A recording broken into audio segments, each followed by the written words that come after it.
ఇకపై కూడా చెడుగా నడుచుకోవాలని చూస్తే తన విశ్వరూపం చూశారుగా, ఇకపై కూడా అదే మీకు ఎదురవుతుంది. ఏంటండి అది చేసిన పిచ్చి పనిని, అది చేసిన రాద్ధాంతాన్ని మీరు సపోర్ట్ చేస్తున్నారా? అది ఏం చేసిందో తెలుసా? నిశ్చితార్థం బట్టల్ని తగలబెట్టింది. తగలబడిపోతే మళ్ళీ కొత్తవి కొనండి, అంతేగాని ఆ కారణంగా నీలవేణిని బయటికి తరివేస్తారా?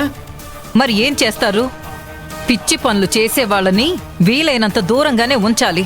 చూడు కాదంబరి, పిచ్చి పని చేసింది నీలవేణి కాదు, మీరు.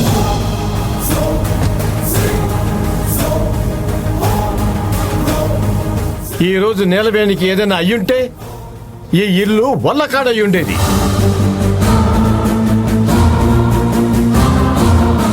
శోకాలతో ఇల్లంతా దద్దరిల్లిపోయేది.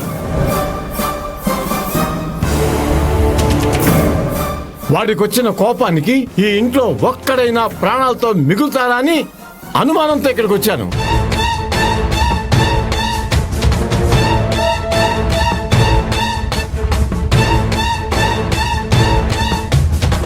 మనందరి టైం బాగుంది కాబట్టి ఆ అమ్మాయి తిరగబడింది. ఆ అమ్మాయి మీ మీద తిరగబడిందని మీరందరూ తెగ బాధపడిపోతున్నారు. కానీ ఆ తిరుగుబాటే మీ అందరి ప్రాణాలు కాపాడింది.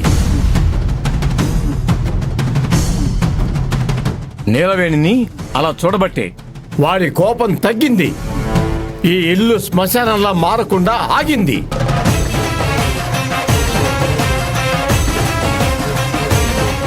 ఇంకొక్కసారి నీలవేణి విషయంలో ఎలాంటి పొరపాటు జరిగినా తారక్లో ఒక ప్రళయాన్ని చూస్తారు. ఆ పరిస్థితిని కొని తెచ్చుకోకండి.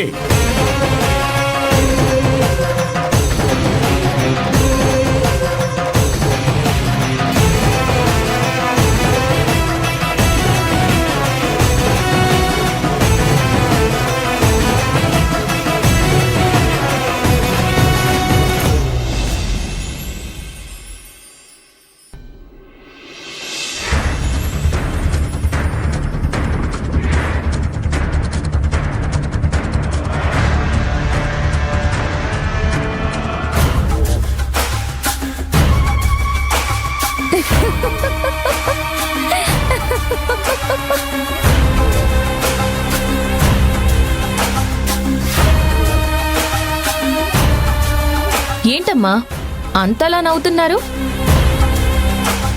నాకు తెలిసే, నీ వేషం మారినంత మాత్రాన, నీ భాష మారినంత మాత్రాన నీ బ్రతుకెప్పుడూ మారదు.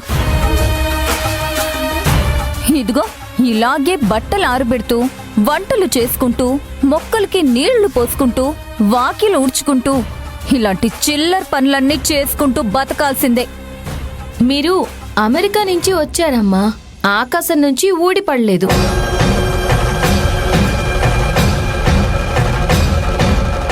ఇలాంటి పనులన్నీ ప్రతి గృహిణికి చాలా మామూలు పనులు, చాలా అవసరమైన పనులు. అంతేకాని చిల్లర పనులు కాదు. మీరు ఆకాశం నుంచి ఊడిపడ్డారు అనే భ్రమలో ఉన్నట్టున్నారు. అందుకే ఈ పనులన్నీ మీకు చీప్గా, చిల్లరగా కనిపిస్తున్నాయి. చాలు, ఇక చాలు. నీ ఉపన్యాసాలు, ఉపదేశాలు. ఇందాక ఎంత ధైర్యం చూపించావు? నాకు తెలుసులే, తారకున్నాడనే కదా ఆ ధైర్యం అంతా. తారక్ ముందు ఎక్స్ట్రాల్ చేయడానికే కదా ఆ బిల్డప్ అంతా. ఆ ధైర్యం ఏంటో, ఎక్కడి నుంచి వచ్చిందో ఇందాకే అడగాల్సిందమ్మా. అక్కడే సమాధానం చెప్పేదాన్ని. ప్రతి ఆడపిల్లకి ఈ ధైర్యం ఎక్కడి నుంచి వస్తుందో తెలుసా? తన భర్త తన మెళ్ళో వేసిన 3 ముళ్ళ వల్ల వస్తుంది. ఆ 3 ముళ్ళ వల్ల తన భర్తతో మొదలైన బంధంతో వస్తుంది. నా ధైర్యం నా మెడలో ఉన్న ఈ 3 ముళ్ళదే. ఈ 3 ముళ్ళు వేసిన తారక్ సార్తో వచ్చింది. మీకు ఇంకో విషయం తెలుసా? తారక్ సార్ లాంటి వాళ్ళని పెళ్లి చేసుకుంటే ఏ అమ్మాయి ధైర్యమైనా ఇలాగే ఉంటుంది. ఇంకా చెప్పాలంటే ఆకాశం అంత ఉంటుంది. ఇదంతా ఉత్తుత్తి ధైర్యం నీలవేణి. నువ్వు నిజంగా అంత ధైర్యవంతురాలువైతే నీ కాన్ఫిడెన్స్ ఎప్పుడో బయటపడేది. ఇప్పుడెందుకు ఇలాంటి కొత్త కొత్త నాటకాలన్నీ ఆడుతున్నావు? మీకు ఒక విషయం తెలుసా అమ్మా? భూమిలో నాటేటప్పుడు ప్రతి విత్తనం చాలా చిన్నగా ఉంటుంది.